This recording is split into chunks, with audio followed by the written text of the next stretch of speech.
بھارت کے غیر قانونی زیر قبضہ جموں کشمیر میں قابض فوجیوں نے اپنی ریاستی دہشت گردی کی تازہ کارروائی کے دوران مزید 2 کشمیری نوجوانوں کو شہید کر دیا ہے۔ جموں کے ضلع راجوری کے علاقے پرگال میں ان شہادتوں سے گزشتہ 2 دن کے دوران شہید ہونے والے نوجوانوں کی تعداد بڑھ کر 5 ہو گئی ہے۔ فوجیوں نے گزشتہ روز ضلع بڈگام کے علاقے وترہیل میں تلاشی اور محاصرے کی ایک پرتشدد کارروائی کے دوران 3 نوجوانوں کو شہید کر دیا تھا۔ بھارتی فوج نے دعویٰ کیا ہے کہ پرگال میں فوجی کیمپ پر ایک حملے میں 3 بھارتی فوجی ہلاک اور کئی زخمی ہو گئے ہیں۔ مقبوضہ کشمیر کی صورتحال پر نظر رکھنے والے سیاسی ماہرین اور تجزیہ کاروں نے کہا ہے کہ پرگال میں فوجی کیمپ پر حملہ کشمیریوں کی جدوجہد آزادی اور پاکستان کو بدنام کرنے کے لیے مودی حکومت کی طرف سے دہشت گردی کی ایک اور جعلی کارروائی ہو سکتی ہے۔ انہوں نے کہا کہ بھارتی یوم آزادی کی تقریبات سے چند دن قبل ہونے والا یہ واقعہ پاکستان کو فائنانشل ایکشن ٹاسک فورس کی بلیک لسٹ میں ڈلوانے سمیت کئی مذموم مقاصد کے لیے مودی کی ہندوتوا حکومت کی طرف سے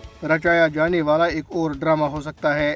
کل جماعتی حریت کانفرنس نے ممتاز شہید کشمیری رہنما شیخ عبدالعزیز کو 14ویں یوم شہادت پر شاندار خراج عقیدت پیش کرتے ہوئے شہداء کے مشن کو ہر قیمت پر اس کے منطقی انجام تک پہنچانے کے کشمیریوں کے عزم کا اعادہ کیا۔ بھارتی فوجیوں نے شیخ عبدالعزیز کو 2008 میں 11 اگست کو اس وقت شہید کیا تھا جب وہ جموں کے ہندو انتہا پسندوں کی طرف سے وادی کشمیر کی معاشی ناکہ بندی کے خلاف سری نگر سے کنٹرول لائن کی طرف ایک بڑے مارچ کی قیادت کر رہے تھے۔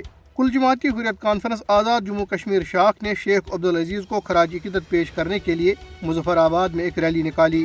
ریلی کے شرکاء نے شیخ عبدالعزیز کی تصاویر والے بینرز اٹھا رکھے تھے اور وہ کشمیری شہداء کے حق میں اور بھارت کے خلاف فلک شگاف نعرے لگا رہے تھے۔ مظفر آباد میں برہان وانی شہید چوک پر بڑی تعداد میں لوگ جمع ہوئے اور عظیم شہید کو خراج عقیدت پیش کیا۔ ریلی کے شرکاء نے شیخ عبدالعزیز اور دیگر شہدائی کشمیر کے حق میں فلک شگاف نعرے لگائے۔ انہوں نے مقبوضہ جموں کشمیر پر بھارتی فوجی قبضے اور نریندر مودی کے خلاف بھی نعرے لگائے۔